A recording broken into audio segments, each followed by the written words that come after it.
distinguished colleagues and friends and comrades, good evening, everyone. Allow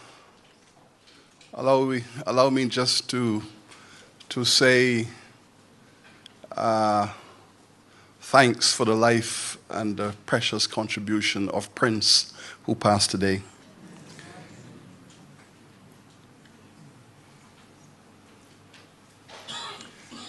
And to say that I am honored to be asked to make this presentation in memory of Professor Elsa Goveia, who was a friend and a mentor. And it truly is an honor to speak in association with her memory.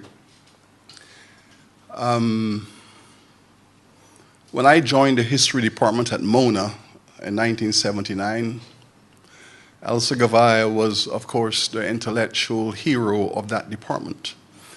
It was an extraordinary history department. It was the department of superstars. It was like the West Indies cricket team in the 80s.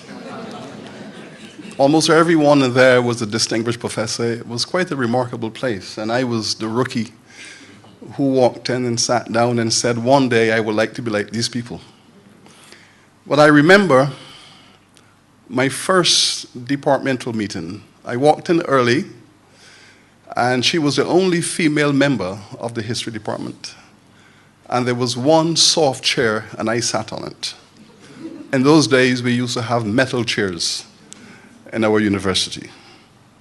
And the professor came in, and still remembering some good manners, I got up and gave the professor the soft chair and tried to sit in the metal chair. And she looked at me and she said, "Sit down, young man. I'm not in favor of discrimination for women." And I thought, oops, and that was an education. But I want to make reference to my very first seminar in the history department back then, and she was the chairman of that seminar. And I gave a presentation on the 3 attempts at rebellion in Barbados in the first 100 years of settlement. There were 3 attempts, and they were all, of course, aborted. They were betrayed and so on. And I spoke for about an hour and a half on these 3 things that did not happen. And in her summary, she said, well, if young Beckles is going to speak for an hour and a half about 3 things that did not occur, God help us if he was to speak, if he were to speak about something that actually happened. So tonight, I'm going to speak about something that actually happened. So this is for Elsa. This is for Elsa. It actually happened. And I remember I went to Mona on a temporary contract. I went out. I was living in the UK. England was my home, my family, my friends. And I went out to Mona because Woodville had arranged that, Woodville Marshall. And I went to Mona for just 1 year to go back to England to start an academic career in a British university. I said goodbye to everyone, but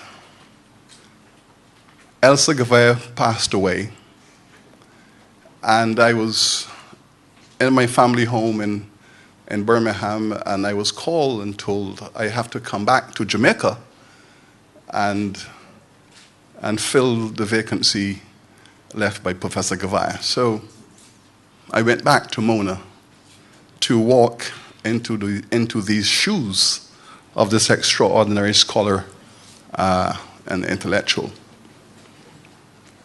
So this is for Elsa. I'm going to speak about something that actually happened.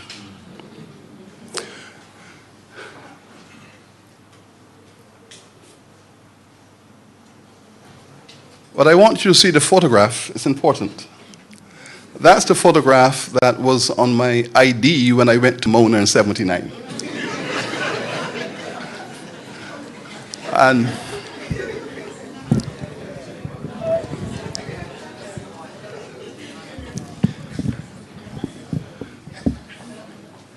so I'm going to speak about many things that actually happened. The battle for Barbados in 1816, not just an uprising of enslaved people, but a battle for the island, and I will speak about that concept as I go along.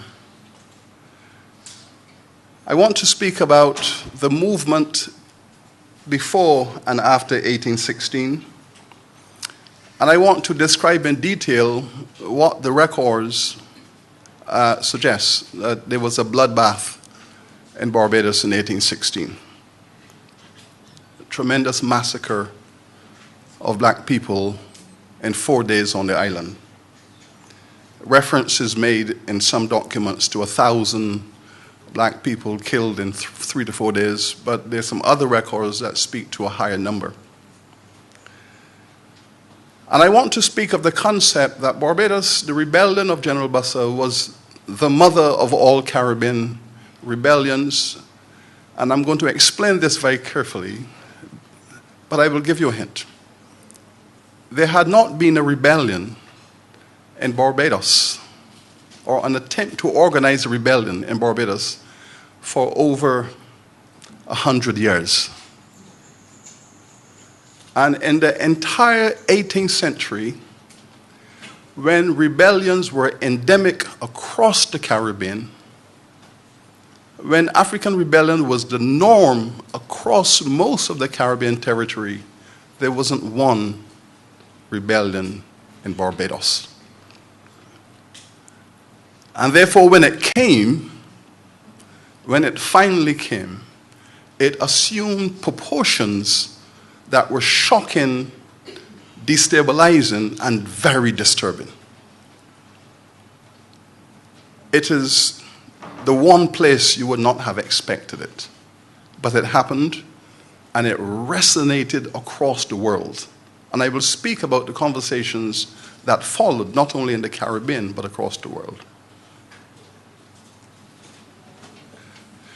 I also want to speak about 150 years of white writing, and I call it racist writing because it is racist writing. It is writing that begins on the assumption that the black community in Barbados was not capable of organizing such a revolution. The early historical writing described this revolution as a skirmish. There was a small skirmish in the parish of St. Philip. It is impossible for anyone who went to the archive to look at this revolution to describe it as a small skirmish. So why then was it called such? Then there was an argument to suggest that it had nothing to do with the black community in terms of its intellectual conception, that it was Wilberforce and the British abolitionists who had deluded the enslaved population and encouraged them, urged them into action. Then there was a view that it was a free colored man by the name of Washington Franklin who had been dispossessed by his brothers. His father had left property for him in his will. His white father, his white brothers contested the will, and this young man was dispossessed of his property. He became a disturbing force in the community, and they accused him of responsibility for this rebellion, went to his home, took him out of bed, and put a rope around his neck. There was a conversation about the delusion of the black community, and the literature speaks to an inability to locate intellectual and planning functions within the enslaved population. There is, of course, a psychosis associated with white power because it cannot concede that despite its capacity to control and to manage, that within the subordinate people, there's an intellect. It's the same conversation we have around cricket. It's the same conversation. For 100 years, you played calypso cricket. You had no brain. You just enjoy yourself. And then you learn to win. You practice all the skills of strategy, of leadership, of vision, and you win. You become a global leader, and you're still not given the respect because what? You are just not playing the gentleman's game. You are using physical brutality upon the game that requires sophistication. And then when you start to lose, you go back to being calypso again. So white power cannot concede an intellectual capability in a subordinate group. So there's an ontology of white consciousness that in the slave society, the white community owns everything. They own the buildings, they own the land, they own the people, they own their children, they own the children, and having established that architecture of ownership, then they own the history, they own the interpretation of the history, they own the theoretical reflections on the history, they own everything in the world of existence. So the writing in that consciousness emerges in this way, and so we have a tradition of white Barbadian history, which we understand. It is not about individuals, because persons are an element of a culture that has groomed them. The methodology I want to use in this presentation is to situate the Bussa moment in time, to begin with 1626, when the Barbados settlement is conceptualized and the money is raised to implement a strategy to settle this island, take it over for Britain, right through to 1816 when the revolution occurs. Then I want to move on. It is the first of three revolutions that took place in Barbadian history. The second I'm going to look at is the 1876 revolution, and then I'm going to go to the 1937 revolution. So I'm going to situate these three revolutions in a certain context. And the context is 340 years of colonial rule, that the black people on this island were the property and the chattel, and later on the located chattel of a white power structure. So the methodology then is to go forward and backwards and to situate this history within that context. Then I'm going to ask the question, through whose eyes are we going to interpret this material? And I have chosen two pairs of eyes through which to view this. The eyes of Bussa, who is in the middle, and this revolution has occurred in the middle of Barbadian colonial history. So from 1626-27 down to 1966, and in the middle of this long span come the Bussa Rebellion. So I'm going to look at it through his eyes, those who came before him, those who came after him. And I'm also going to look through the eyes of the lords of Harewoods. The Earls of Harewood are the longest slave-owning, property-owning family in the history of this island. They came to Barbados in the 1640s, started small, a few plantations, a few properties, and like me, they originated in St. Andrew. Their first plantation was in St. Andrew. Then they amassed the largest fortune in the history of Barbados, and their own plantations on this island. They survived emancipation, they survived independence, and they own sugar plantations in Barbados as late as 1975. So from 1649 to 1975, the Lascelles family that became the lords controlled property resources, people on this island. So it's a tremendous pair of eyes to look through from the vantage point of the context and the structure of how this island was made and how this island structured itself. So those two conversations I'm going to look at. There's some interesting documents I'm going to share with you from time to time. This is one of the most interesting personal descriptions of the Bussa Revolution. You'll find this in the New York Public Library, stashed away in the archive in the back. It was quite a shock to get hold of it many, many years ago. And there are lots of reports like this that for some reason didn't find their way into all of the early historians, the white historians who described this revolution, because these reports by individuals who were there are very detailed in their description. I'm going to make reference to a lot of these documents and bring them to your attention. Let's go at the beginning, therefore, with the argument that Barbados is the first black slave society in the world.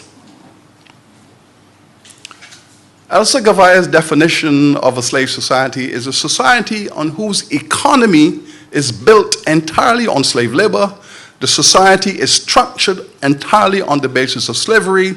The governance model and the ideology of the society, all of that are predicated on the assumption that it cannot be sustained without slavery. That's a definition that is now the working definition of historians, so that a slave society is quite different from a society with slaves. So many of the societies in the Caribbean and the Americas had slaves, but the presence of slaves does not make it a slave society. If you take Brazil, for example, Brazil had maybe 20% of its population enslaved, but another 60% were native indigenous people, then a few Europeans. So the indigenous native population was the majority, the Africans were a minority, and so on. When the Spanish came to the Caribbean, and Cuba and Puerto Rico, yes, they had the indigenous peoples, they had a large white population, they brought some Africans, again, the Africans are the minority. So this system that was created in Barbados was absolutely unique. It was the first time that the entire economy was built and sustained through enslaved labor, the legal structure, the ideological system, the political governance, the whole model was contained around chattel slavery. And furthermore, Barbados becomes the first society in the Americas where Africans are the majority. From the late 1650s, around 1660, 1661, Africans are the majority in Barbados. And it's the only place in the entire Americas where this is true. So Barbados is unique. And it's the model, it's the template on which all the other colonies were based. We can trace the movement of African labor being used for slavery right across the Atlantic. First, the small islands off the coast of Africa, Sao Tome, Cape Verde, Canary Islands, and the Portuguese brought a few Africans to work on these islands. Then it came to Brazil. Then it came through the Caribbean, and all of that. But again, along that trail of bringing Africans to work on plantations, in forests, in mines, Africans were in a minority. Barbados is the first place where Africans assume majority status. It was not a coincidence, it was a highly structured design to build this economy. And from the beginning, the provisions were being made. So the first provision, 1636. The governor makes a proclamation on this island, 10 years after settlement. All Africans imported into this island are deemed to be slaves forever, unless a contract exists prior. They opened a little capacity to allow some people, because some of the merchants were quite comfortable to employ individual free Africans to work for them as valets, as chefs, as personal attendants, and so on. But the model is very clear. The assumption is that on this island, every African person is deemed to be a slave forever. Then the governor makes another proclamation. Because we have invested most of our capital in African labor, because you come on the island, you buy a plantation, you buy 150 acres, you have to buy 120 Africans, you have to buy horses, you have to put up buildings. Your African labor is your largest single investment. Therefore, you have to protect it. The laws then says, our Negroes are our properties forever. This is very important to establish legal foundations for the investment and the legal infrastructure on which the economy is going to be built. You cannot build an economy with insecurity about property rights. The first thing you have to do in any market economy is secure in law the capacity to own and to pass on through hire, through will, whatever, property. And the Africans are property. They go on to design a system in which the female African is seen and quote as perfect property. And this is a remarkable concept because the reason why the female African is perfect property is because she can reproduce herself. And if you buy a car, you know, as it comes out the garage, it begins to lose value. You buy a female, let's say the standard price of a female in Barbados, the standard price of an African female in Barbados at this time, in the 1640s, 1650s, is about £30. So you go to Bridgetown Harbour, you buy her for £30, and if you're fortunate, she will give you 3 or 4 children. The child is worth more than the mother when the child is weaned. So by the time the child is 6 or 7 years old, the child has the same resale value as the mother. So you get 3 or 4 children, and the mother has reproduced her investment 3 and 4 times. So she's perfect property. And you then legislate the system that the status of slavery passes through the female line. The legal structure is very clear. The status of slavery does not pass through the male line. It passes only through the female line. So this is to protect white men from having their colored children making a claim on their property. So if a white man has a child with an enslaved woman, the child is born, but the child has no claim. Now, the critical part of this, therefore, is that a white woman cannot give birth to a slave child. And the laws were very specific, and I will show you later on the dozens of colored children who were born of white mothers, but they were born free. Had to be born free because the white woman cannot be the conveyor of slavery. The black woman is the conduit through which slavery passes on from generation to generation. So if a black African man has a child with a white woman, the child is born free.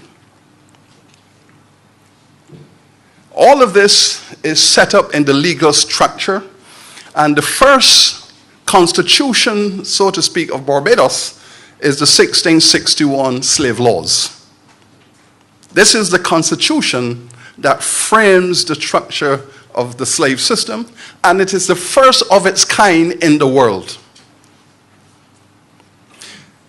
The Spanish and the Portuguese, who had been employing enslaved Africans before, went through a series of complicated structures to respect the humanity of the enslaved Africans. The Spanish and Portuguese Catholics would say, well, you have to give them time to worship.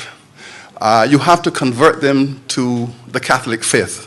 You have to give them provisions for clothing and food. And all of those kinds of exceptions were put in place by the Catholics under the pressure from the church to give these enslaved Africans some space to carve out for themselves a humanity.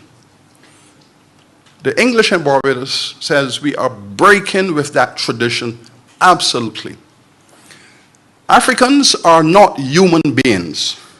They are property, they are chattel, they are real estate, and the law is explicit. And because they are not humans, they are not subject to any civil interaction or any civil law to which white people have to associate. So therefore, as property, that had to be instilled in the Constitution. So the legal structure is perfectly clear. And, you know, it's the laws, and whereas the people of Africa are a barbarous species and may it be deemed that they be governed separate and apart from, and all the provisions are there. This is an act that sets up a system of terror for every offense, and the offense range from looking into the eyes of a white person to raising an arm to strike a white person. The range of punishments are absolutely designed to break the spirit of rebellion. And one of the projects I'm working on at the moment, I'm working on a project that is mapping systems of punishments in slavery. So far, I have cataloged about 440 different ways to punish Africans. The full range. But the punishment of these Africans generated a phenomenal managerial creativity in the white community. You have to imagine systems. I tried this afternoon to get hold of Carl Watson because Dr. Watson, when we were colleagues on the Mona campus 30 years ago, he gave an interesting seminar in which he catalogued the castration of black men in Barbados. And it was an interesting piece of research in the 18th century because castration of black men became a common system of punishment for a series of offenses. And I was hoping that he would publish that paper because it's a very important piece of work. Because if you castrated a male, he bleeds out, then you have to get your money back. So you write to the treasurer, and the treasurer under the Act, the 1661 Act, compensated you for the loss of your property. So in the records of the treasury are payments to slaveholders for the castration of their slaves. So we have this list year after year after year, compensation to slave owners for the castration of their male slaves. Now, this is not simply a construct of slave owners in Barbados. It's a construct of the British government. It's a construct of the monarchy. It's a construct of the merchant and financial classes of Britain. It required the consent of the royal family, and eventually we know that the first large slave-owning corporation was owned by the royal family. King James II was the chairman of the board of directors and the largest single investor. So this system was conceptualized as the most modern economic system the world had ever seen. And it's important to understand this because you've arrived in the Caribbean from Europe, from England, let's say, Britain.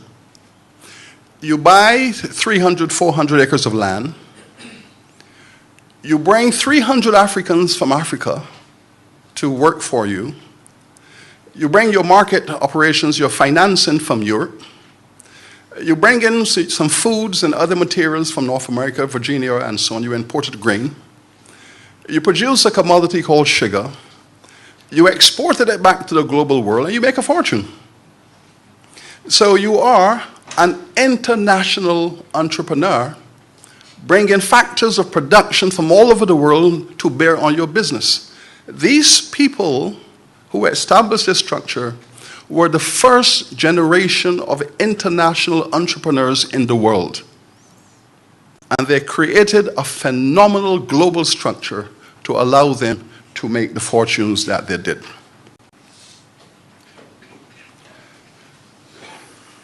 Now, the first description we have anywhere in the records of what the Africans thought of Barbados is 1694. In the diary of a slave trader, he wrote in his diary in 1694 that the Africans have an apprehension of Barbados worse than we have of hell. Because the ships are moving between Barbados and Africa. Ships are coming, bringing Africans and moving. Sailors are moving. They know the ships are coming to Barbados. Barbados is the largest slave market in the Americas. It's the largest slave market in the Americas, and the word goes around. So the Africans in Africa know what is happening in this place called Barbados, and they have an apprehension of it as a place worse than hell. John Birkenhead, who visited this island, he visited Barbados in 1654, and this is what he wrote in one of his letters, that in Barbados, the Africans are treated worse than they do dogs. Because he's understanding that this is a unique structure that has no parallel and has no precedent. The economics of it are also quite clear. The English, for the first 20 years, had tried to see if they could use white labor to start up the plantations. So they tried to use the white labor, the prisoners, the convicts, and all of that. And like most places, you adjust the judicial system. So because the English ruling class were invested in Barbados, they told the judges and the magistrates, adjust the criminal justice system. So if people were found guilty of offenses, the judge would say, transportation to Barbados. So the judges were now sentencing people to Barbados because Barbados needed a labor force. And as you know, there's always a relationship between judicial systems and economic systems. So the first generation of slave owners came to the conclusion that we can deploy 3 blacks cheaper and more productive than 1 white. And the moment that economic equation was established, then white labor had no future. And it was finished. It was finished as an economic system. The African system became the basis. Barbados became a plantation economy where 90% of the land space was allocated to plantations. In other words, there was no other place like it on earth. A space where almost 100% of the space is allocated to one project, plantations. No frontier, no options, no interior, no mountains, no forests. One plantation after the other. The House of Commons in England concluded the conversation to shut down white labor in Barbados. There were rumors circulating in Barbados that some of the poor whites were being treated like the Africans. Because they were poor, they were landless, mostly illiterate, and they are in the employ of investors who are seeking to maximize the return on their capital. And therefore, like all workers who are vulnerable, they are exploited. Two of them were able to get a document sent to England in 1659.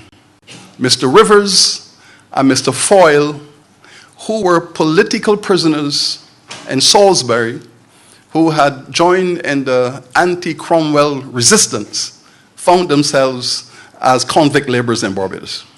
Sent out a one-way ticket, never to return to the realm. They got a letter back to England that they have been treated like the Africans on this island. The House of Commons discussed and debated that petition. It is the first occasion in British parliamentary documents that a clear vision of the Africans and of European labor was spelled out. If you read that parliamentary debate of 1659, debate over the petition of Mr. Foyle and Mr. Rivers, members of the House of Commons are in tears to hear that white people are being treated like Africans in Barbados. And it's a highly emotional debate because some of the members would get up and say, Mr. Speaker, I am moved to tears by what I have heard. And it's a very painful conversation in the House of Commons of England. But in the end, the Speaker made the fundamental statement. The Speaker said, the history of Britain is the history of the gradual freeing of the lower orders. And if we are enslaving our own people in Barbados, we are men most miserable. And ordered that the system be shut down. And ordered that that system of white bondage be removed. So we can see then the British parliamentary intervention in the labor affairs of Barbadian sugar planters. It went to the very highest level, and Britain made it very clear, the House of Commons made it very clear, that that system had to be shut down. They suggested instead the complete use of African labor. And thus we had the first of the major slave trading companies. And you can see here the crest. This is the crest of the Royal African Company, 1672. King James II becomes the chairman of the board, as I said. The stock is owned mostly by the royal family, and it has a charter to deliver 4,000 Africans to Barbados per year at the price of £16 per female and £18 per male. That was the manifesto of this company. And it went off to work and did a magnificent job in supplying labor to this society. The Barbados slave owners, therefore, became, in the first generation, the richest men in America. There were no men in any colony in America, in Brazil, in North America, Central America. There were no men in any colony in this hemisphere who had established fortunes as large as those of Barbados. These were the success of the imperial empire. Since Columbus, strategies have been put in place to turn these colonies into money machines, and most of them were not successful. Barbados became the first successful experiment in how to make a fortune out of agriculture in the Americas. It also became a graveyard for Africans because 60% of them died in the first 5 years on this island. But Barbados developed a reputation also as the most brutal, the most violent society in the history of the modern world. People were talking about this island in the 17th century. Not only was it the richest society in the Americas, it was also the most brutal society that modernity had ever seen. Because the only way you're going to make a fortune is to brutalize 60,000 Africans who are trapped on these plantations. And you have to control them, you have to brutalize them, you have to dominate them, you have to replace them, burn them out, replace them year after year. It's a machine that generates a profit. It has to chew up these people in order to sustain itself. Brutality became the norm. Barbados became also the most militarized society in the Americas. There was no other society with as much military capacity. All whites were organized, white males were organized into parish militias. There were residential garrison troops on the island. British professional soldiers were here. White men were brought in from England. Poor whites were brought into England and used as militia tenants. Plantations were required to keep X number of white men per plantation. Based on the number of slaves you had to keep a number of white men on the estate who were the militia. So you have a structure where on individual plantations there was a small army. The parish had an army, and then there was the British army at the garrison, coming and going. It became a military complex, and these Africans are trapped in this military complex. There were attempts at rebellion, and this is what I was speaking about with Elsa Goveia 30 odd years ago. Despite this, there were attempts at rebellion in 1649, 1675, 1692, all crushed, all defeated, betrayed on the inside. There's some interesting points because the 1692, which was organized by Kofi, betrayed in the final stages of planning. The strategy was that since the majority of the Africans on the island were from the Gold Coast, mostly Ashantis, Kofi was going to be crowned after the white men were defeated. Kofi was going to be crowned as the King of Barbados. It's the first concept we have in the historical record of black people having a concept of government. And the concept of government in 1692, that they were going to establish a black monarchy under King Kofi. And he was going to be installed in the ceremony of the stool, which we all know, the Ghanaian ceremony of the stool, and which is why when I had some influence on this campus, the administration building was designed in the shape of the stool. That is Kofi's stool that he wanted in 1692. So, giving Kofi his stool was an important part of the writing of history.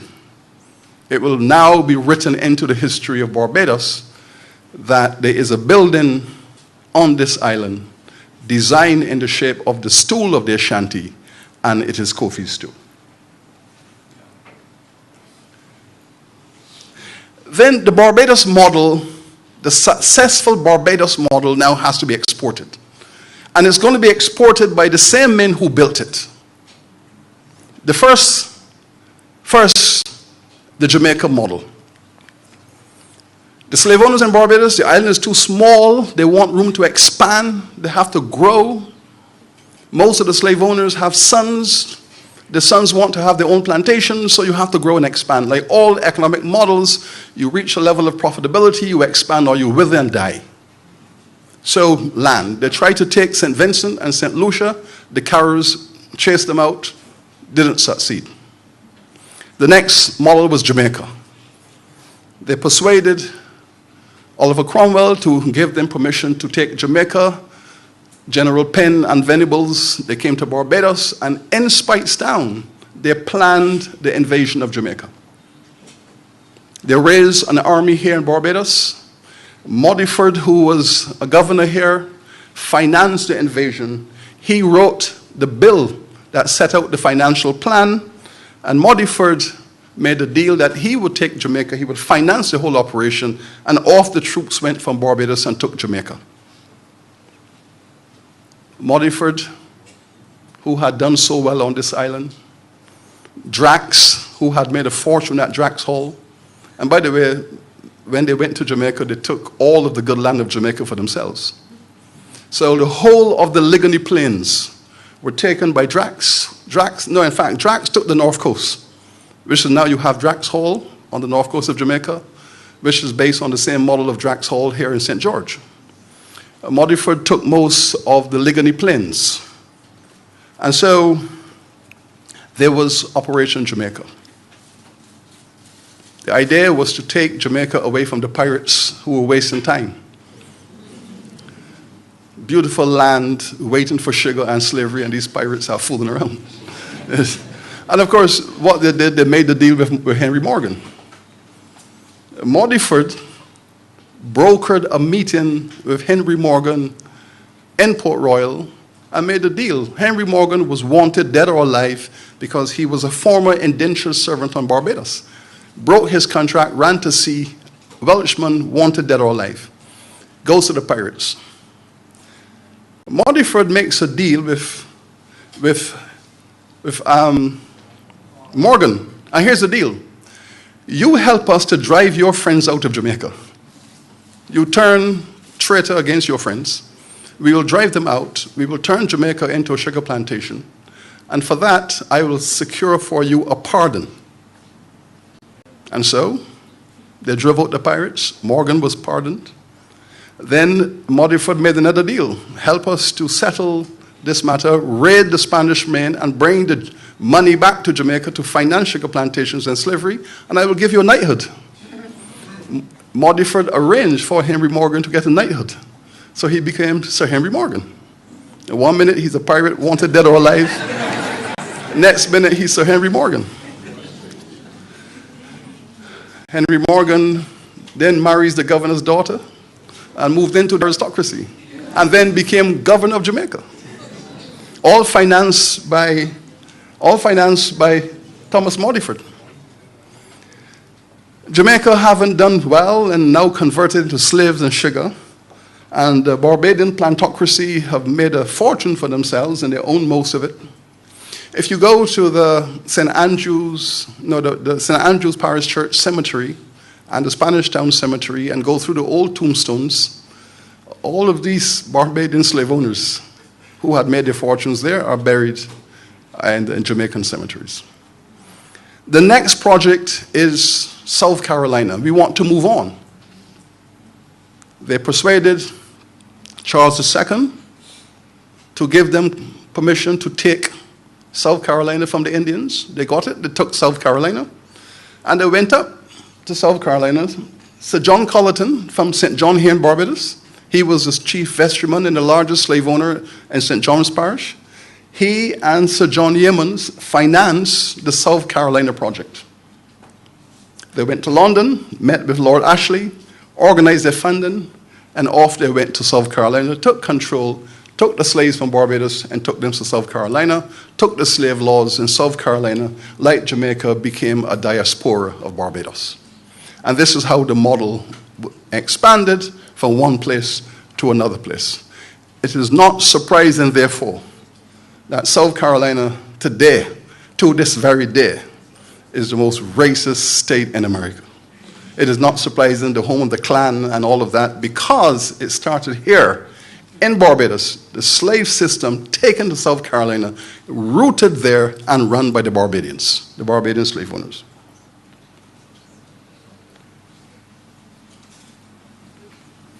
But the kings of Barbados, the kings of this island, are these people.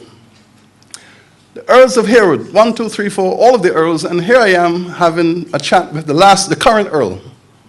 This is the current Earl, the 8th Earl of Harewood. From the 1640s right through. And the reason why Henry Lascelles became the first Earl of Harewood, forget to spell a mistake there, is that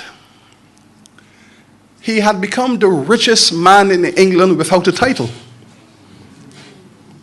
He's the richest man in England without a title. Henry Lascelles. The king, of course, is a rational man. He's collecting his taxes from these people. So he says, I have to give you something, so he becomes the Lord of Harewood. What do you wish to call your earlship? He said, well, I'm from a village called Harewood, so I'm Harewood. I want to be Earl of Harewood. So he becomes the first Lord of Harewood. And it's a hereditary peerage. It's passed on down the family all the way down to David. Now, when David came to visit me here at K. Phil 2 years ago, the shocking part of the conversation was, and at the time he came, I think David was like 48, 49 years old. It was the first time he had ever visited Barbados. The first time. And his family, and he has inherited all of this, and his family had built the biggest fortune. And it was his first time here. Quite extraordinary. You need to comprehend, think about that. But I will show you the little crib that they built in England out of Barbadian slave labor. Not a bad crib.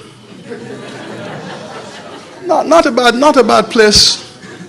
Not a bad crib. Not a bad crib. To build out of the profits of Barbados and Jamaican slavery. But the interesting fellow here is the first one, because after he built this beautiful crib, 900 acres, and he's one of the largest castles in England, and in the basement of this castle are the papers of these plantations. The records of the Barbados slave plantations are in the basement here of this castle. And the reason why the 8th Earl came to see me was he wanted to hand over the documents from this basement to the university on the CD-ROM, because I had written a very unpleasant letter. But now we have them. That's the point. But he came to an interesting end. His valet found him in the bathtub with both wrists slashed, his stomach gashed from one end to the next, and his throat cut from one end to the next. Cause of death, suicide. Now, it's interesting to read the coroner's reports and all the medical documents, because the Lord had attended a meeting in the House of Lords 2 days before. He got in his horse and buggy, drove back to Leeds, came home, his valet gave him a meal and so on, and he went to bed. And in the morning, the valet goes to ask the Lord what he wants for breakfast and find him lying in the bathtub in this state. The coroners were very clear. They worked out the sequence. The first sequence was left wrist first, stomach second, right wrist third, and finally, while this wrist still has some energy, the throat. And that was the narrative. But there were some other stories circulating around the castle that he had brought some slaves from the Caribbean, Jamaica and Barbados, to do the wood panels and the furnishings of the castle. The library had to be fancied up and so on with mahogany panels and all of the usual beautiful woodwork that you would expect in a place like this.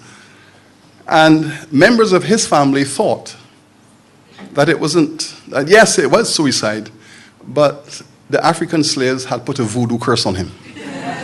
And that conversation took place around the death of the Earl. But before he died, he had written a very important book. He had written a book called Instructions to Plantation Owners for the Treatment of Negroes. And it was a very important book. And he got together with 4 other distinguished Barbadian slave owners who were all living in England, maybe not in those castles, but in similar. And they wrote this important book published in 1786, Instructions to Estate Managers. And basically what they're saying is, the price of African slaves on the Bridgetown market had gone through the roof, because from the 1640s, when you were speaking on average 20 pounds per African, now at the end of the 18th century, the price is now 120, 30 pounds per African. So over 100 years, tremendous inflation in slave prices.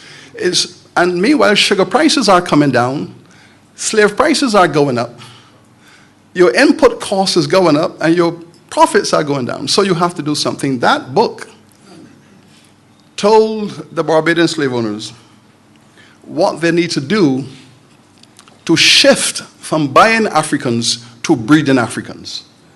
And it set out a whole series of packages, prenatal care, postnatal care. For each woman who becomes pregnant, you give her 5 shillings for the first child, you give her 10 shillings for the second child, you give her 15 shillings for the third, and you give her a number of financial incentives to the 8th child, and on the 8th child, you might offer her freedom. And this package is laid out, and of course, after 3 months of pregnancy, you take her out to the cane field and give her light work, and all of that because you have now to shift from buying slaves to breeding slaves. And the Lascelles, Edwin had mastered the art of this. Now, it generated a transition in Barbados.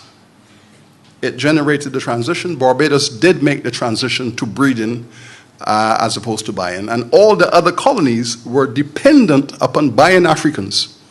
Slave owners had to go to the market to buy new Africans every year. Barbados cut the African market and was reproducing the slaves domestically as a result of these strategies.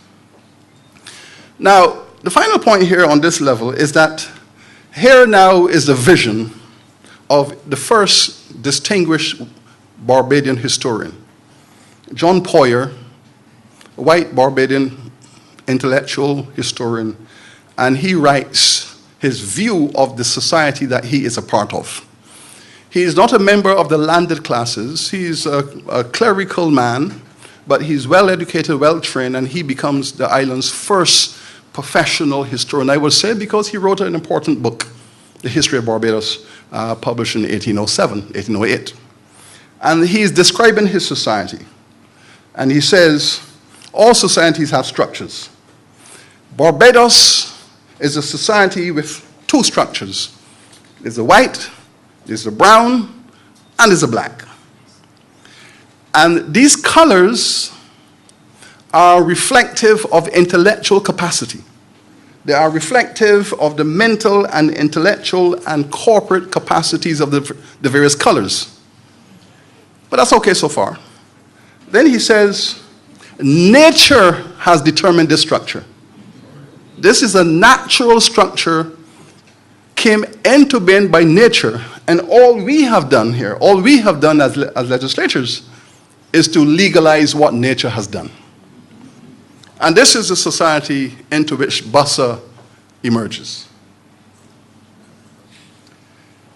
So, before I get to Bussa, I will go to Lord Harewood.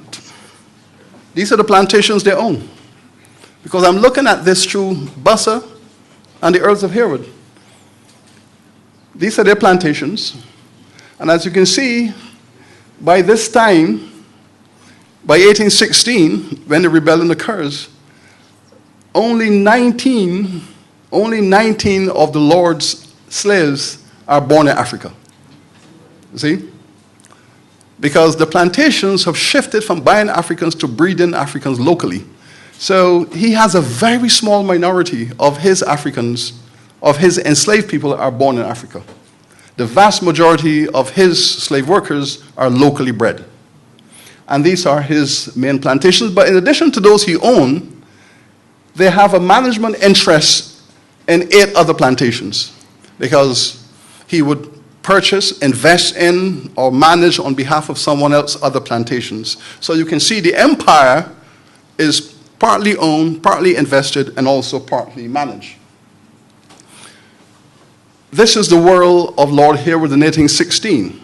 These are the plantations in which he either own or have a significant financial interest, or in which he is responsible for the management of on behalf of other investors. So he's pretty much spread all over Barbados.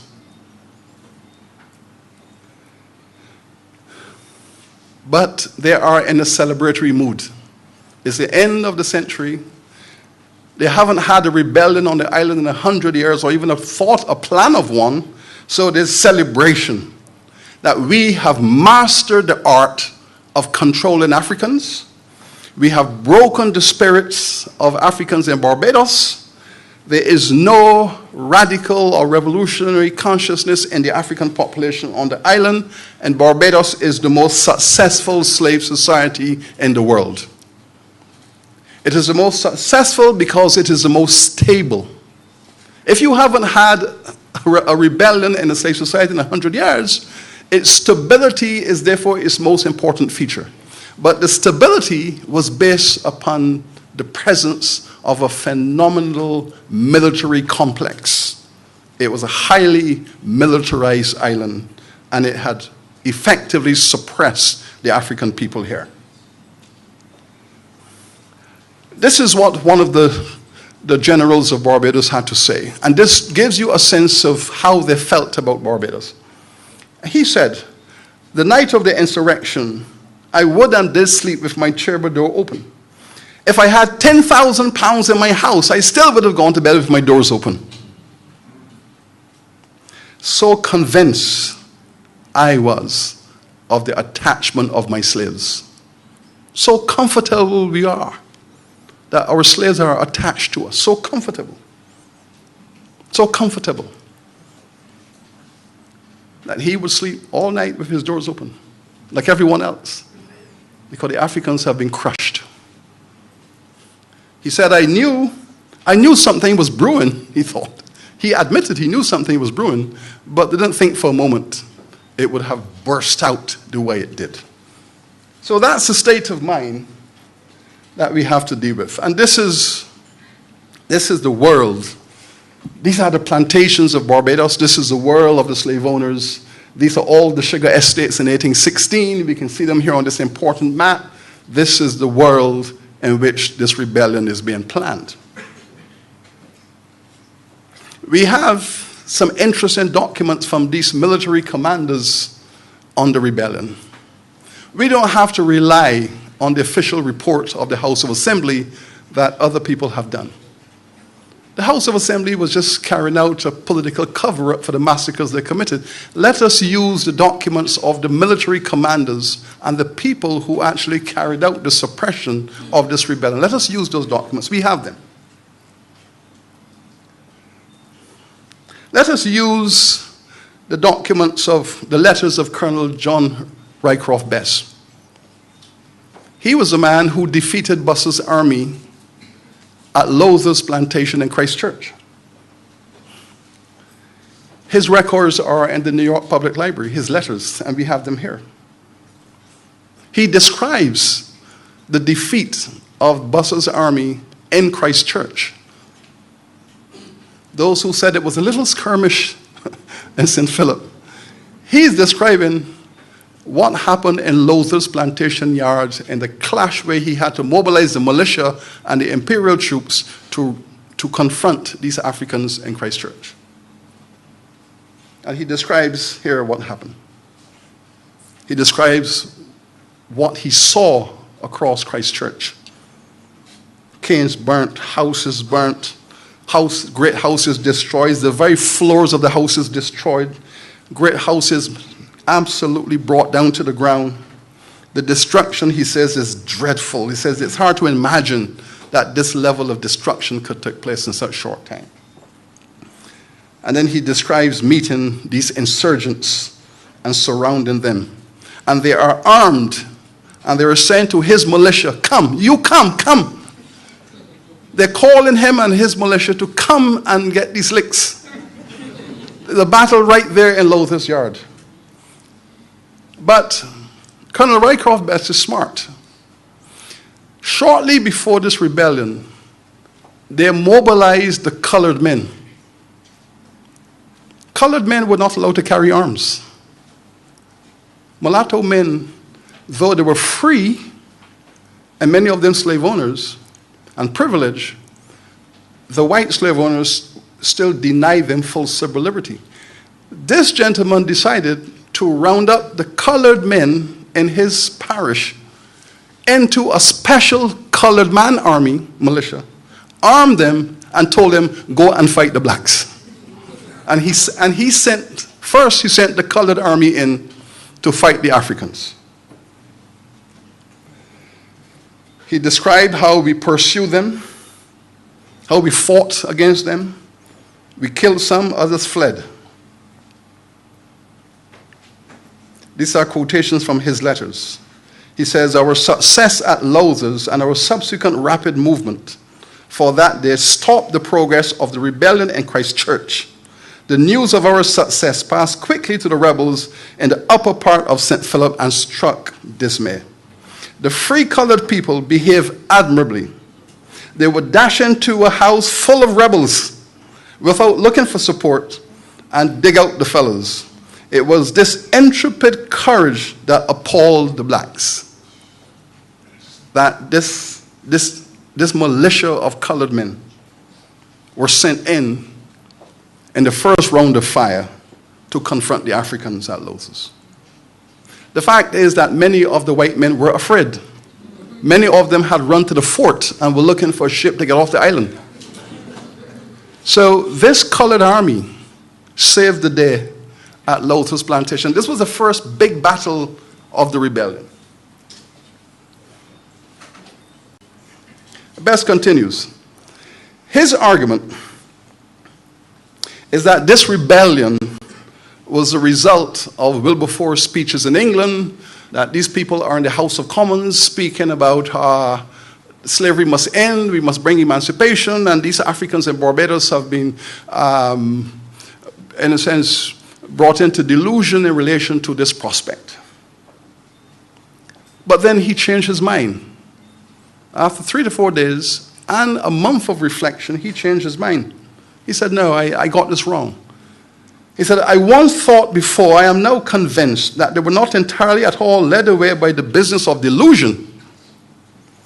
They conceived themselves to be sufficiently numerous to become masters of this island.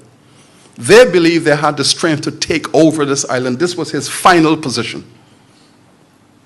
And this is what led them into war, that they could take Barbados and take control of it. His view was supported by an officer of the British Army who also wrote, Major Thomas Moodley, the masses of slaves tried by war to gain their independence. This is the language, this is the rhetoric and the language of the British military officials. Having defeated them in Christchurch, his letters then speak to the convergence of rebels at Bailey's Plantation.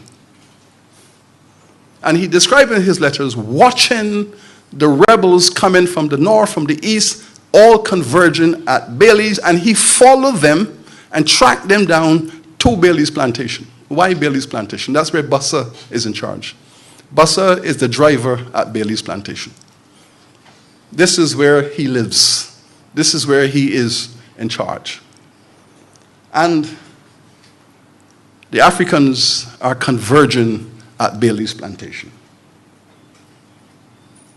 He says it's the rendezvous of the insurgents. Well, I would like to imagine that they could have gone to any plantation. And there's obviously a reason why of the 300 plus plantations in Barbados, they go to Bailey's.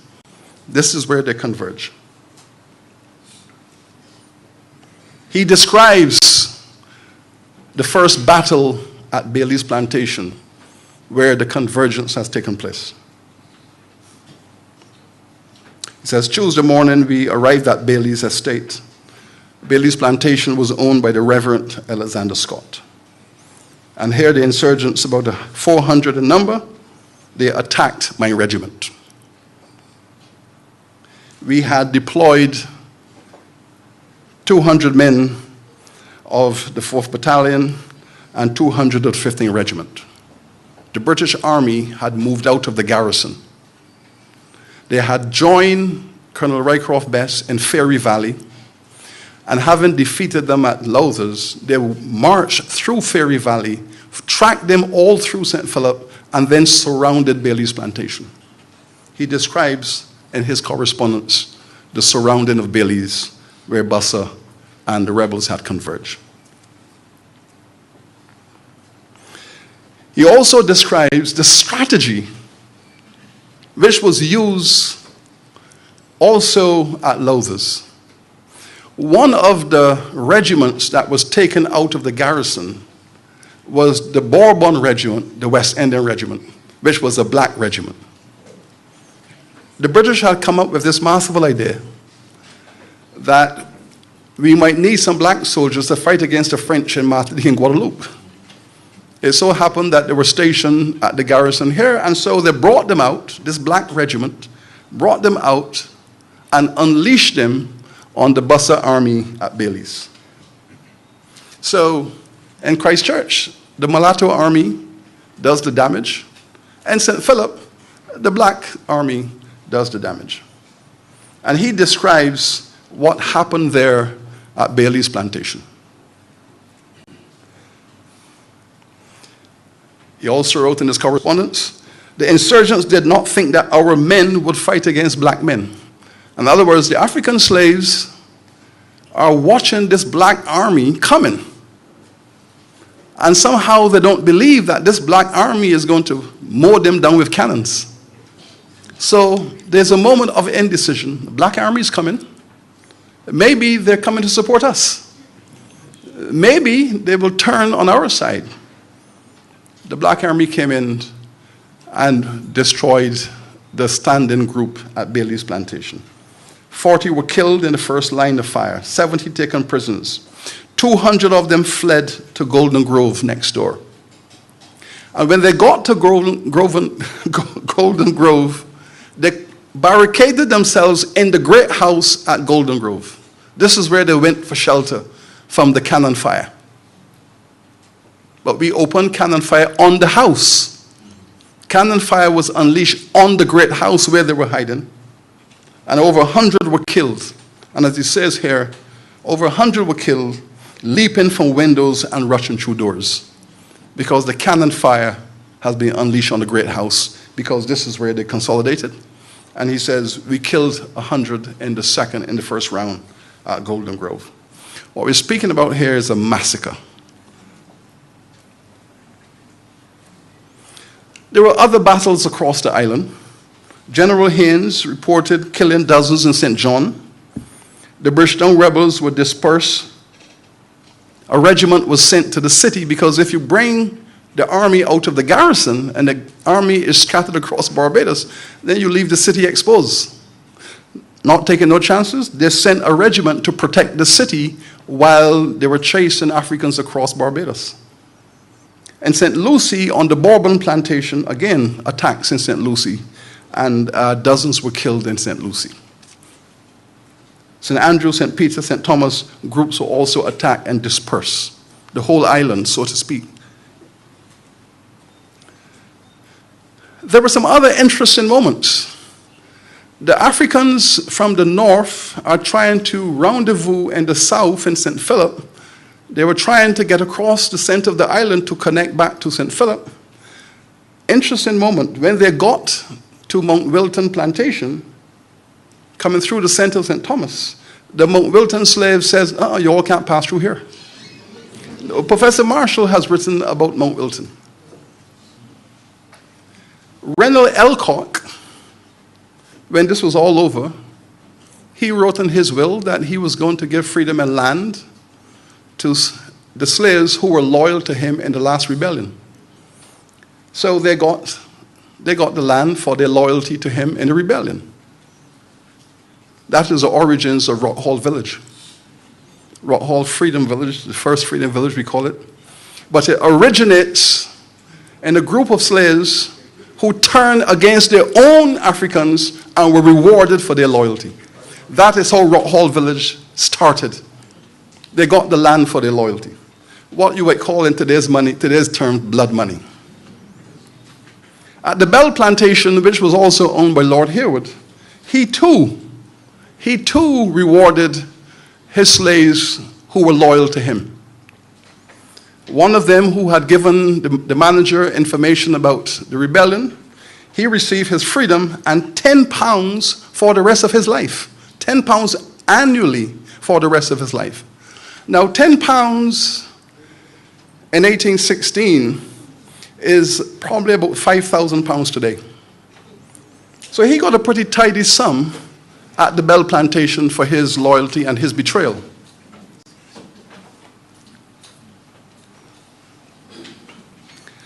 The evidence suggests that Lord Harewood's plantations were targeted. They targeted his plantations. We have a list in his own records of all the damage that was done to his plantations. The Mountain St. George, £5,000. Even Curtin's plantation, which he had sold a few years earlier, had £10,000 damage. All of his properties were burnt, damaged. The sugar factories were destroyed. But Lord Harewood did what the others did. He compensated his managers. He gave them a bonus of £112. He freed a few slaves. And he organized a dinner function in London to raise money for Colonel Codd. Colonel Codd was the man who led the army against the Bussa rebels in Christchurch and St. Philip. He was the one who led the army at Bailey's Plantation. For his good work at Bailey's, Lord Harewood organized a dinner for him in London and he made a donation of £200 towards the fund. So you can see the magnitude of this. In London, the Barbados slave owners are having a party to raise money for the man who saved their properties and who saved Barbados for them. The reprisals were horrendous. And in the reprisals, you could see the mind of the Barbadian slave owners at work. The strategy was to crush the black mind and body, imprint upon black children that they were slaves forever. The British troops in the garrison who had captives wanted to have the usual court-martials. You have a court-martial, you try them, you execute them. The slave owners, the white community in Barbados, preferred random executions. So there were random executions right across this island. Again, the bloodbath. The bloodbath followed the rebellion and went on for 6 months after the rebellion. Then the strategy of terror becomes important. The use of terrorist tactics. You will then hang the rebels in places where there was no rebellion. So they map the places where there was no rebellion and took the rebels to those places and executed them there as an example to the others. So you see here, Johnny Cooper, who was Bussa's lieutenant at Bailey's, he was taken from St. Philip and taken to Trent in St. Peter, and therefore he was strung up in Trents. Reverend Frere Pilgrim, he reported that Johnny confessed that he would fight for his freedom today, tomorrow. They were taken from Sturgis in St. Thomas and taken down to Redmond's village where they were hanged. Jack Groom was taken from St. John and taken to St. Joseph. So in all the places where there was no conflict and where the Africans seemed to be passive, they took the rebels to those places, put up the public gallows, and put a rope around their necks as an example to blacks in that part of the island. So this is how the strategy was conducted. Again, these are contemporary forms of terrorism. 3 mulatto men, Franklin, Roach, Sargent, they were hanged, but not for rebellion, but for inciting revolt and for the disrespect of white men. The rebellion, the hangings continued right into September, and at the end of September, in the middle of September, the governor decided enough hanging, enough hanging. There were 123 of them left in the Bridgetown prison. They were put on a boat and deported to Sierra Leone.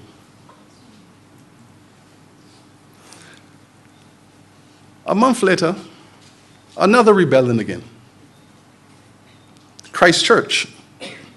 This time it's seen as a smaller affair, and Colonel Best writes that, again, the leaders are the drivers, the rangers, the carpenters, the watchmen, the principal slaves. They are trying it again. The governor writes to England to say the rebellion was led by 2 men, disappointed at their first failure, endeavoring ineffectually to reproduce subordination. So they were crushed, but they hadn't given up. They're still trying to overthrow this plantocracy.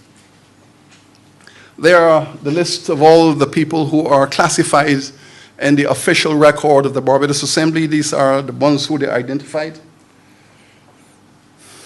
And this is Colonel Best's final conclusion after the Bussa Rebellion. This is an absolutely critical statement from Colonel Best. The disposition of the slaves in general is very bad. They are sullen and seem to cherish feelings of deep resentment. We hold the West Indies by a very precarious tenure, that of military strength only. I would not give a year's purchase for any of the islands we have right now. That sets out very clearly how the slave owners in the region are now feeling. It's coming to the end. It's coming to an end. Only military power can now hold slavery together. Only military power can hold it together. And this is where they've concluded. Because they conceive themselves to be sufficiently numerous to become masters of Barbados. So they knew that slavery is over. It is over. It's crumbled. The rebellion, the revolution, has revealed the fact that this island that had been stable in the showpiece of slavery has now crumbled into warfare. The next decade, the British government identifies Barbados as the site of a certain form of criminal mine. The parliamentary discussions in Britain in the 1820s are focusing on Barbados. They're saying that in Barbados there is a violent mind because they have been made aware of the blood spilling that took place after the rebellion for no apparent reason. And here is Wilberforce speaking about the bloody mindedness of the Barbadian slave owners.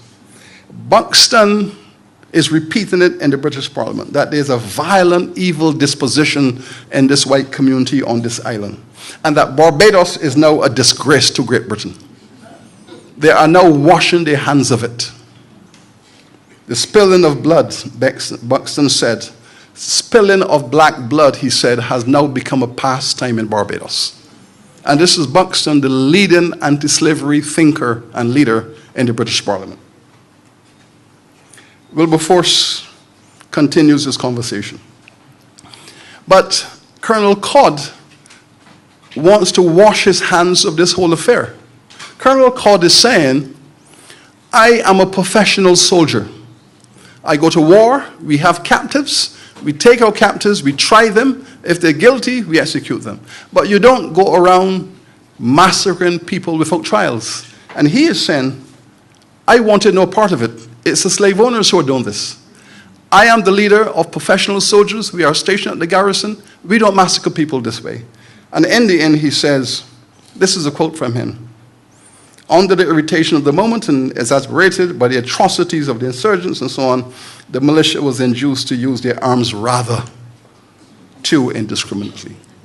Black people who were just in the wrong place at the wrong time were just being mowed down. Colonel Best then says, my best estimate is that 1,000 Africans were killed, but he admits that's a conservative estimate. He says maybe it's twice that figure. Wilberforce gets in and he contributes. The blood spilt in the cane fields was the result of the intemperance of the slave owners in Barbados, who are treating their own home, he says, like a conquered foreign colony. This is how they're treating their own island. Right? Barbados slavery is the most unmitigated. They refuse to reform it. Wilberforce ends by saying, 1,000 human lives, it seems. Some accounts say 2,000 have been lost. So Wilberforce is saying his intelligence coming to him in the House of Commons is that it might be 2,000 Africans who were killed in those 4 days in Barbados. And they were killed, as you said, in the summary executions of the militia. But the Barbadians now have to deal with this. And they're saying, slavery is ours and we are defending it. This is a perfectly well-constituted society. Yes, the Africans have rebelled. Yes, we have crushed them. We have restored stability. This system has a future, and we are going to press on. This is our system, and we are going to defend it. And of course, what they do is to criticize Jamaica, because Jamaica is now saying, some of their leading absentee planters in England are saying, yes, maybe we should abolish this thing. Maybe we should abolish it. And of course, when the Jamaican slave owners begin to contemplate the possibility, the Barbadian slave owners see them as traitors. We will defend this. In fact, Mr. Mears, who was the Barbados agent in London, said, in one of his letters, he said, we built this model. We built slavery. We built this system. And since we were the ones who built it, we are the ones who will defend it. And those who took the system from us, Jamaica, those who took the system from us, we cannot expect them to defend it the way we will. We owned it, we built it, it's our system, and we will defend it to the very end. Buxton made a statement, he said in the House of Commons, that he is ashamed as an Englishman to hear Barbadians referring to that island as Little England. He is ashamed, he said, to be an Englishman and to be associated with Barbadian white people who are calling Barbados Little England. He says there is nothing English about Barbados. And he insists that they must cease and stop using that reference to Barbados. It's an insult to his status as an Englishman. The response of the Barbadians, they burnt Buxton and effigy in Bridgetown. They burnt Buxton and effigy in Bridgetown for that speech. But the conversation goes on. The Speaker of the Assembly in Barbados is defending the system is ours. He says, neither threat nor persuasion will ever induce us to put the finishing hands to a system that has come naturally into existence. We are not going to free the slaves. We are not going to have any conversation about emancipation on this island. We rather die, he said. We rather die than to end the system we created. That's the mentality. Then in comes Sarah Ann Gill after Bussa, gives a speech in Bridgetown in which she says slavery and Christianity are incompatible. You cannot be a slave owner and be a Christian. And she says that in a society when some of the largest slave owners are clergymen. Bussa's owner was a clergyman. The Reverend Alexander Scott was a clergyman. At the height of slavery in Barbados, one of the largest slave owners in Barbados was Reverend John Brathwaite of the St. John's Parish Church. The church are in the elite of slave owners in this country. And she says to these people, you cannot be a Christian and be a slave owner. And of course, they burnt her church. So they've now burnt Buxton in effigy. They have now burnt Sarah Ann's church. And then something interesting happened. Mary Higginbottom, a white woman in St. Philip, accused Robert, a slave, of raping her. This is a fascinating case because everyone in the parish is aware that Robert was having sex with Mary all along. Right? Everyone in the island know that Mary was Robert's woman. But according to the records, while he was having sex with her, her white children came into the bedroom and she didn't want her children to see that, so she screamed raped and Robert was brought up. This was high drama in Bridgetown. High drama. He was tried for rape. That case was used as a test case. This is what emancipation means. Barbadian slave owners said, this is what emancipation is about. Black men raping white women. This is what they want freedom for. This is what Wilberforce wants. This is the meaning of black emancipation, for black men to rape white women. And the case became so popular that when the trial was going on, literally traffic stopped in Bridgetown. Everyone was following this. The white community came out in large numbers. Letters to the press. The Association of Concerned White Women organized themselves and wrote letters to the press that this case means that we are now a species most vulnerable. We cannot. And so the governor said, this is foolishness. They spirited Robert out of prison, put him on a boat, and shipped him off to St. Vincent and hid him. When the white men in Barbados woke up the next morning and heard that Robert was spirited out of prison and sent into hiding, they then said, well, okay, well, we're going to hang the governor instead. Right? And so they hanged the governor in effigy. They surrounded Governor House and they were saying, you come out of there, we're going to put the rope around your neck. Somebody's going to hang. Robert is gone, you're going to hang. And so Barbadian society is agonizing in this last decade. It's going through the horror of what to do. So now you've burnt a church, you've burnt a British politician, you're now going to hang the governor, the president, and of course, the image of church burning. You see, understand, Barbados is one of the first societies in the Americas that burnt churches. Huh? So when you think of Virginia and Alabama and all the church burning, it started here in Barbados. The first Christian church that was burnt by slave owners, by a white community, was Barbados church burning. It started here. This is where the church burning started.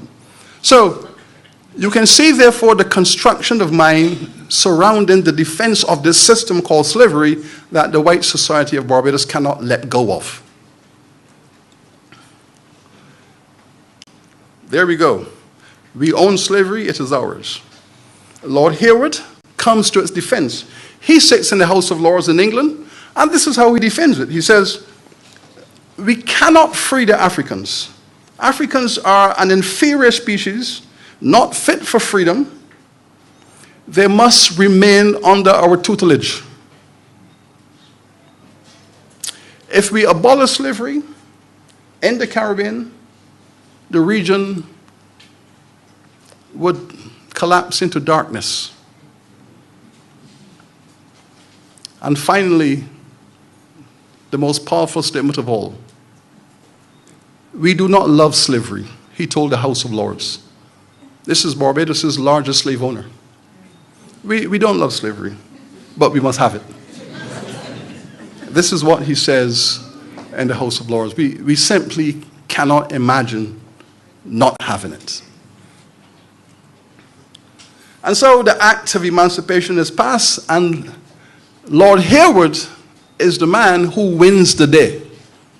He wins the day. Despite all the strategies about freeing black people, he is the one who won the day and insisted that the slave owners should receive maximum compensation for the loss of their property. He was the one who held out, insisted upon it, gave speeches all over England, demanding full compensation to the slaves. And of course, then the Barbadians were well provided for in their slave compensation.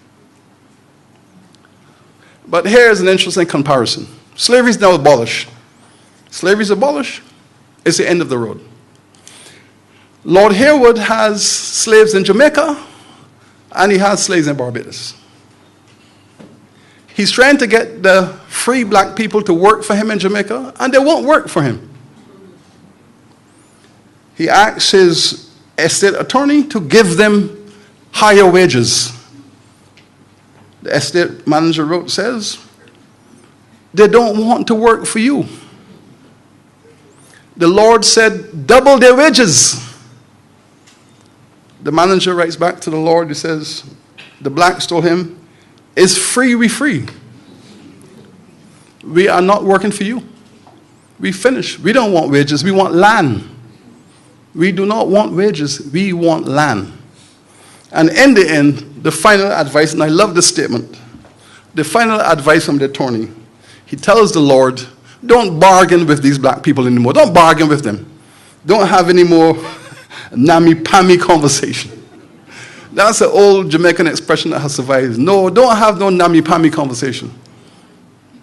Don't have it. No more mammy-pammy conversations with these black people. So, sell off the plantations, shut it down, and move out to Jamaica. And that's what he did. Lord Harewood sold all of his plantations in Jamaica, collected his money, brought the money to Barbados, and expanded his plantation operations. And he says,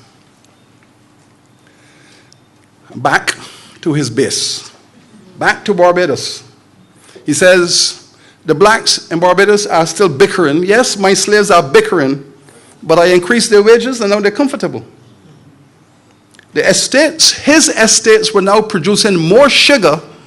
In the 10 years after emancipation, Lord Harewood's plantations were producing more sugar than in the decade before emancipation. So here is a tale of two islands. On one island, the blacks went back to work, became even more productive. On another island, they refused to work. They want land. Lord Harewood shut down and said, I'm back to my base. They started in Barbados, expanded to Jamaica, and now they're back at the base from which they came and stayed until 1975. The ex-slaves were interviewed.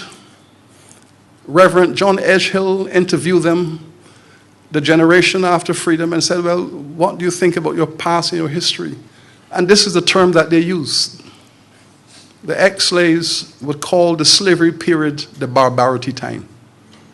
This is the term that they use. This is the language of African people in Barbados, being interviewed by a reverend 20 years after emancipation, and they are saying to him, the slavery period was the barbarity time.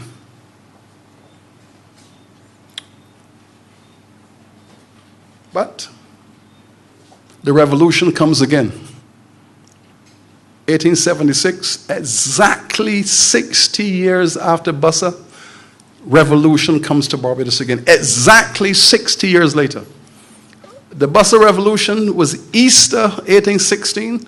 The second revolution was Easter 1876. The exact 60th anniversary. The governor says riots have broken out all over Barbados. Riots have broken out all over Barbados. The second revolution has come. And in the second revolution is where you see the celebration of General Bussa. It's a second revolution. It's a celebration of General Bussa. This is what the Times newspaper wrote in its editorial. The Times newspaper is the colored people, the black people's newspaper. In other words, it's our newspaper. It is not the white people's newspaper. It's the colored and black people's newspaper. And in their newspaper, in the editorial, they spoke about the war of General Bussa. Why would black journalists and newspaper editors refer to somebody called General Bussa in the editorial in their newspaper? The war of General Bussa. Let me show you what the full editorial said. This is the full editorial of the Times, reflecting upon the second revolution. Since the publication of our last issue, the whole island has been suddenly thrown into a state of excitement and confusion, absolutely unprecedented in the annals of Barbados, and is attested by the oldest livers among us. The war of General Bussa was a comparatively partial affair, and the anticipated slave retaliations at the period of emancipation ended in smoke. That is, they were defeated.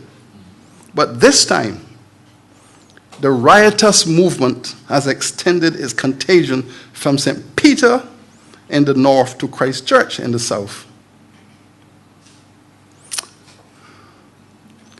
This is a newspaper editor reflecting on an island-wide revolution in Barbados, and he's making a comparison between the two revolutions.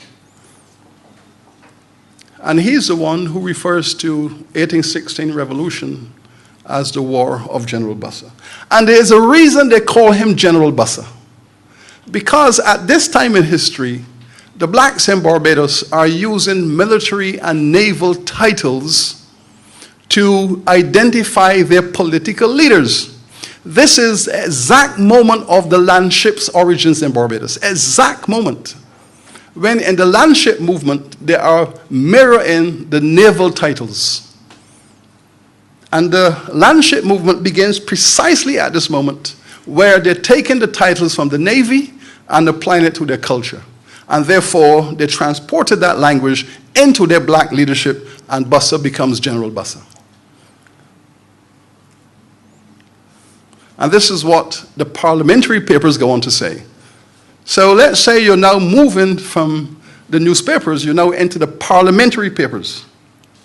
The parliamentary papers are mostly the correspondence of the governors to the British Parliament. The British Parliament are debating and discussing, and in those parliamentary papers, they're saying, the black people are saying that when the governor declared martial law, the black people will call in the martial law Bussa's martial law. That's what they were calling it, Bussa's martial law, in the parliamentary papers, 1876. Bussa's martial law. And the testimony is given by Mr. Grant. Mr. Grant's testimony is very interesting. Mr. Grant is the bookkeeper at St. Nicholas Plantation in St. Peter, and he is saying that in the revolution, that one of the rebels grabbed him, put a rock up against his head, and threatened to smash his head, and went on to say, "We are not doing like Bussa." This is not like Bussa, because in their judgment back in 1876, Bussa had declared that we were going to attack the white people's property, burn their plantations, destroy their house, destroy the economic base of the white community, but we're not going to kill white people. But we're going to destroy the economy. What they're saying here now in 1876, we are not doing like Bussa. We will smash your head. Things have changed. And this is here in the parliamentary papers.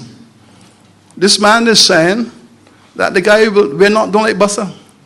Bussa might have had a strategy, but this time we are beating up and killing white people. So that is there in the parliamentary papers. They also said that in Bussa's time, the Africans did not know how to use muskets. But now we do. He says, now we know. We know how to put the shot at the bottom and the powder at the top. Now we know how to use muskets. Things have changed. Now, of course, we have this statement from a St. Philip magistrate, the man who the police commissioner, St. Philip. He then wrote an interesting pamphlet in 1914.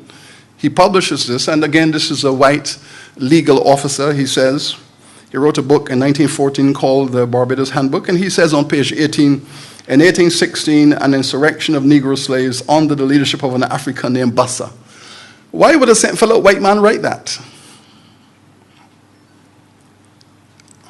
The black newspapers have said it, the parliamentary papers have said it, and here we now have a white member of the judicial community in St. Philip writing as early as 1914 to say that in the parish where he's from, this African man named Bussa organized this rebellion. This is not a black testimony, this is a white testimony. So, when Dr. Watson says that there's no evidence to show that Bussa is the leader, it is the psychosis of white supremacy which is unable to concede the possibility. That's what it is.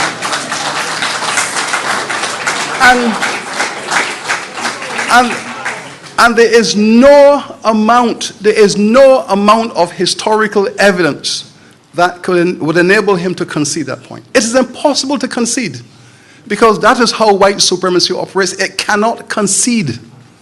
It will always find a way to denigrate. It cannot concede. But the evidence is here. The black newspapers, the white parliamentary papers, the white judicial system, they're saying, the people know who their leader is. We understand, we validate. And here is the leader of the 1876 rebellion. The same concept, General Greene. This is what is written there in the parliamentary papers, that the leader of this rebellion is a man named General Greene. So now you have General Bussa, now you have General Greene. And beneath General Greene is Colonel Bard, his name is Smith Bard, and then his lieutenants, who are the Doughton brothers. The parliamentary paper says that General Greene was shot in the right lung during a battle at Applewhite's plantation.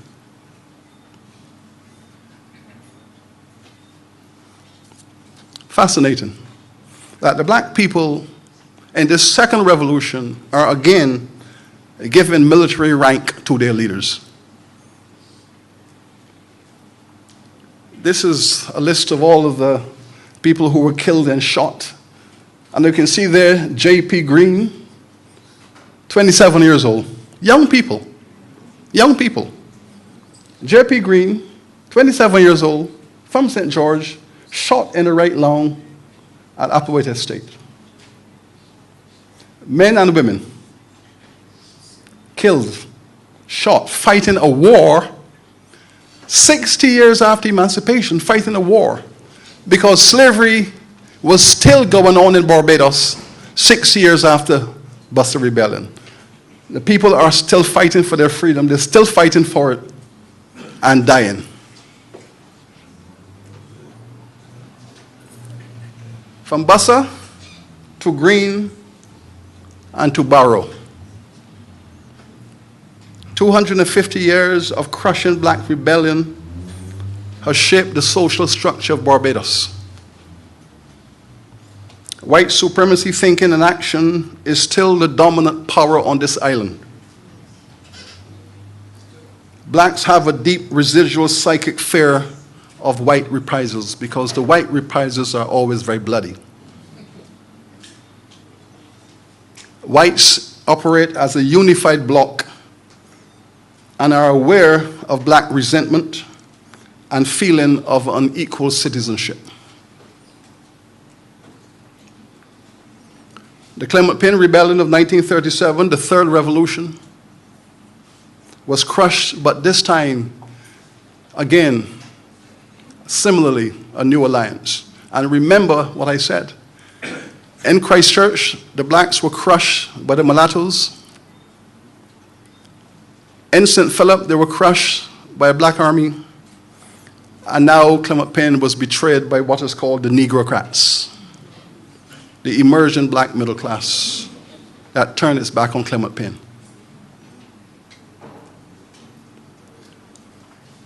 The independence moment, Barbados was divided.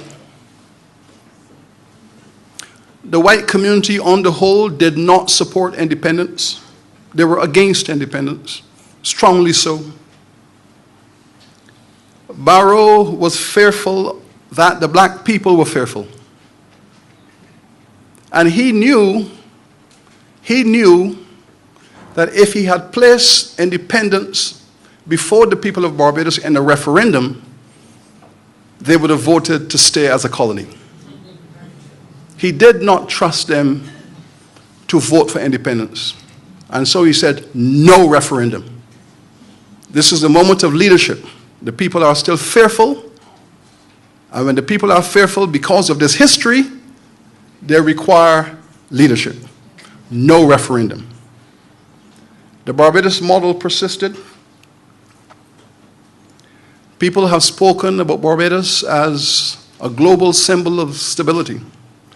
The question is, what part of that is consensus and what part of that is repression? There is in Barbados a division of labor which says that the black community will occupy and control the politics and the white elite will control the economy. And this is an alliance for democracy. The argument is that the revolutionary struggle has come to an end. This is the end of history. It's the end of the road. This is now the new reality.